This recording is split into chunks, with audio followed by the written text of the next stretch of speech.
Boas-vindas a mais um episódio da nossa websérie ChatGPT e IAs generativas aqui da Alura.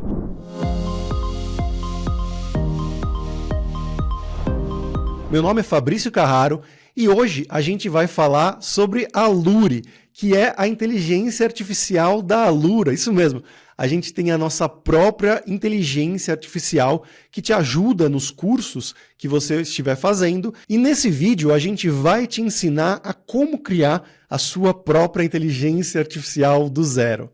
E para isso eu trouxe aqui o nosso Henrique Lopes, que é do time de desenvolvimento da Alura, e a gente vai te explicar como você pode criar uma inteligência artificial do zero para o seu negócio, para o seu site, quando você tem um produto específico, né? E como treinar o ChatGPT para ser usado no seu cenário específico. Como é que você está, Henrique?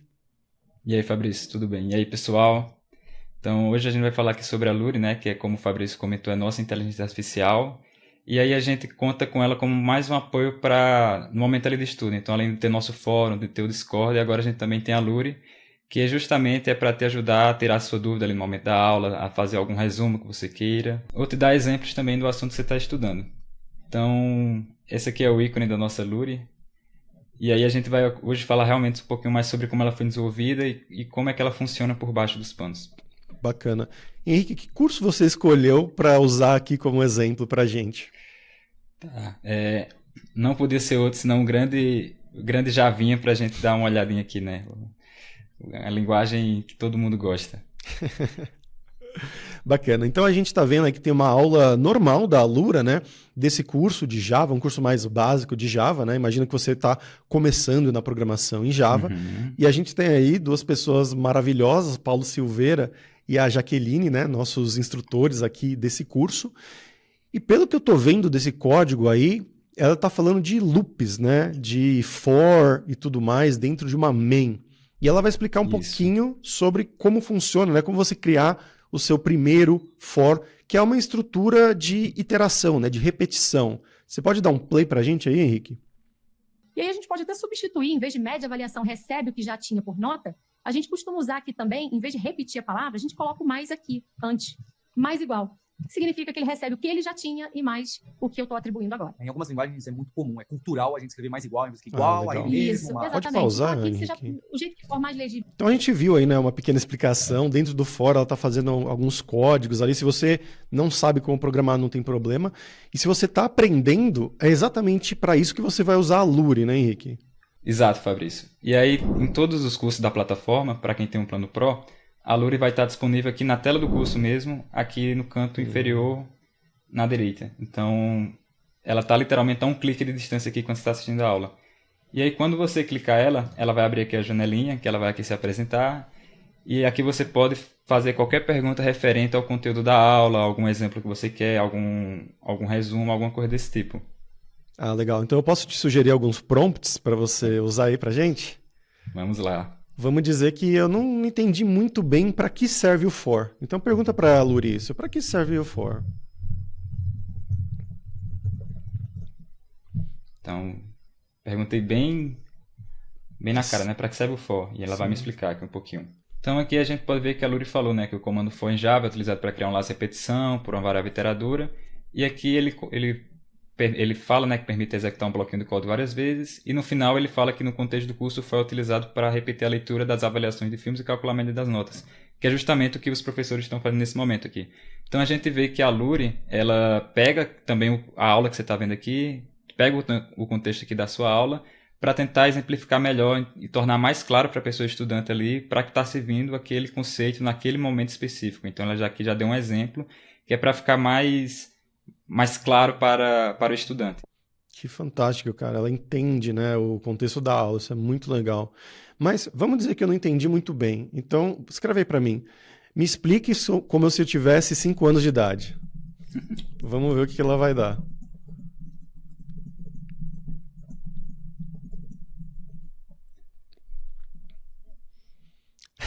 É como uma brincadeira de repetição. Ele nos ajuda a fazer uma ação várias vezes, de forma organizada. Vamos imaginar que você tem um brinquedo que você quer brincar 3 vezes.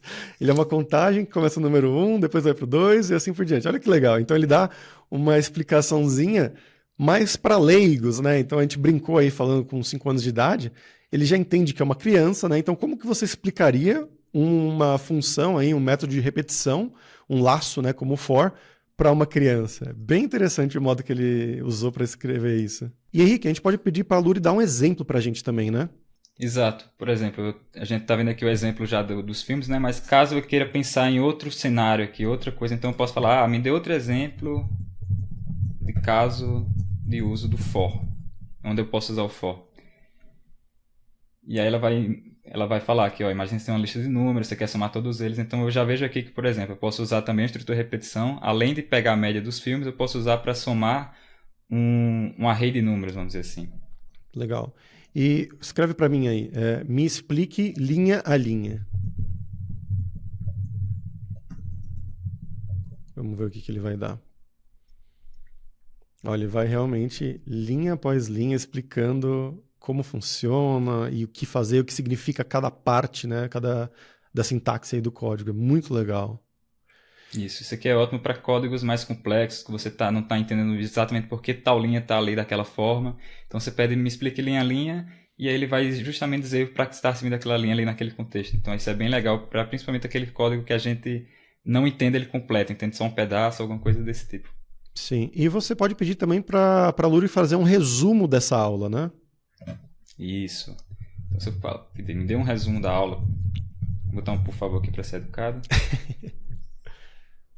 É legal que ele funciona bem como um sobre... chat GPT mesmo, né? Escrevendo palavra por palavra e tudo mais. Isso. Então ele vai justamente fazer o resumo aqui, vai falar tudo que os professores falaram na aula. Isso aqui é muito bom, por exemplo, eu acabei de fazer a aula toda, anotei algumas coisas, vou falar, será que eu esqueci de anotar algo? Peço um resumo ali, ver se tudo que está no resumo eu anotei, eu entendi, então bem legal esse caso de uso também. E mais uma coisa, escreve para mim aí, faça em bullet points, né? Aqueles pontinhos. Isso. Que é mais legal, a gente fica mais estruturadinho para você analisar se está tudo correto com suas anotações, que você entendeu. Ele deu até bastante coisa aí, né? Vários bullet points. Ficou bem interessante, bem legal. Mas, Henrique, saindo agora, né, do caso da Lura específico, né? Eu queria saber como que a gente, internamente aqui na Lura, desenvolveu uma inteligência artificial própria, assim, do zero, né, praticamente, né? Usando o ChatGPT, é claro, mas como isso é feito? Como esse processo é feito? Então, Fabrício, para a gente poder meio que dar essa inteligência da Alura para o ChatGPT, né? Ela entender ali em qual aula ela está, o que é que está sendo discutido naquela aula, esse tipo de coisa, a gente precisa muito fazer aquela engenharia de prompt. Então, a gente precisa modificar o prompt que a gente envia para o ChatGPT em si. E a informação que a gente utiliza para enviar para a API do GPT é a transcrição da aula. Então, toda aula ali na Alura, ela tem a transcrição, que é o que os professores falam em formato de texto, e a partir disso a gente consegue inserir essa informação no prompt para o GPT entender em qual aula o estudante está, em qual contexto e esse tipo de coisa. Então, eu trouxe aqui uma arquitetura resumida aqui de como está funcionando na plataforma atualmente. Então, hoje a gente está utilizando o GPT 3.5 como modelo escolhido para a Luri, principalmente porque ele é mais rápido. Então, ele, como vocês perceberam ali enquanto eu falava com a Luri, eu digito ali, ele já vai jogando várias palavras de volta para mim. Ele é muito bom. E a gente usa a transcrição da aula como fonte de informação para o GPT conseguir responder o estudante melhor. Só que tem um problema que algumas transcrições da gente, elas são muito grandes. E aí o GPT ele cobra por token. Então, quanto mais texto você tiver, mais caro será a sua chamada para a API do OpenAI. E aí uma abordagem que a gente chegou a fazer é a gente resume as transcrições. Então, uma transcrição, vamos dizer, de 2.000 palavras vira uma transcrição de 300 palavras. E a gente, para fazer isso, também utiliza o GPT. Então, é o GPT se autoalimentando, vamos dizer assim. Então, eu trouxe aqui um fluxo para a gente ver aqui, que aqui a gente tem um resumidor de transcrições, ele resume as transcrições, que é um script em Python que utiliza o GPT para resumir as transcrições das aulas. Então, a gente salva essas transcrições resumidas, porque dessa forma a gente consegue economizar na quantidade de tokens, e a gente percebeu que com menos informações ali no prompt, assim, com as informações mais coesas, a Luri consegue responder melhor do que se a gente falasse, tá aqui 3.000 palavras do que foi abordado nessa aula e o aluno está com dúvida em como escreve um for. Então a gente empiricamente percebeu que ter esse resumo é melhor. E aí a gente resume essas transcrições, salva isso no banco de dados que a gente usa na plataforma. E aí a plataforma, a Alura é implementada em Java, assim como toda a Alura, toda a plataforma da Alura. E aí ela, quando você faz uma pergunta ali, tipo, Lura, estou com dúvida no for. O que a gente faz é pegar esse resumo da sua transcrição, fazer um prompt bonitinho, que aí é realmente a parte de engenharia de prompt, que é muito importante, 80% do trabalho da Alura responder bem é ter essa engenharia de prompt. E aí a gente manda para a API do OpenAI, e a API do OpenAI devolve e a gente mostra para a pessoa. Então, muito do trabalho da gente é a gente estruturar como é que a Alura deve se comportar, e aí a gente estrutura isso através da engenharia do prompt.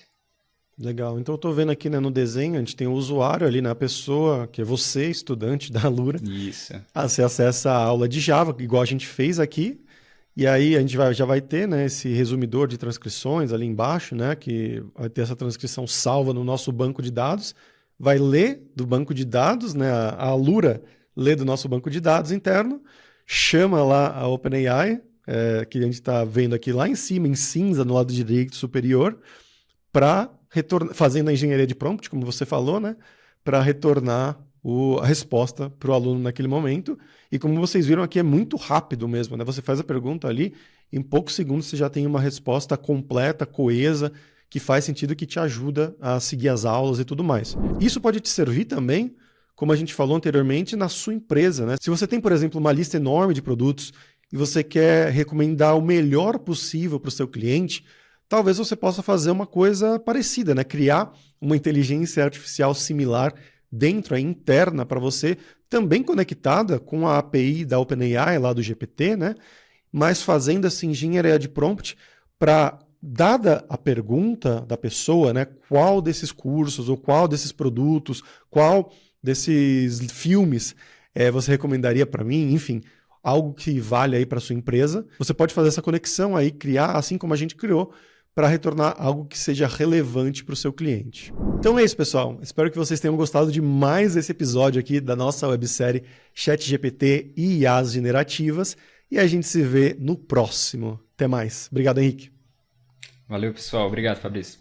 E aí, tá curtindo essa websérie de ChatGPT e IAs generativas? Então eu acho uma boa você dar uma olhada lá na Alura, na nova escola de inteligência artificial, que tem vários cursos para te ensinar a usar as ferramentas de IA aplicada no seu dia a dia de trabalho. E também a gente tem a nova formação OpenAI e Python, que vai te ensinar a criar chatbots inteligentes e também a você programar usando a API da OpenAI e essa linguagem de programação Python para você criar ferramentas, projetos próprios muito poderosos. Então vai dar uma olhada lá em alura.com.br.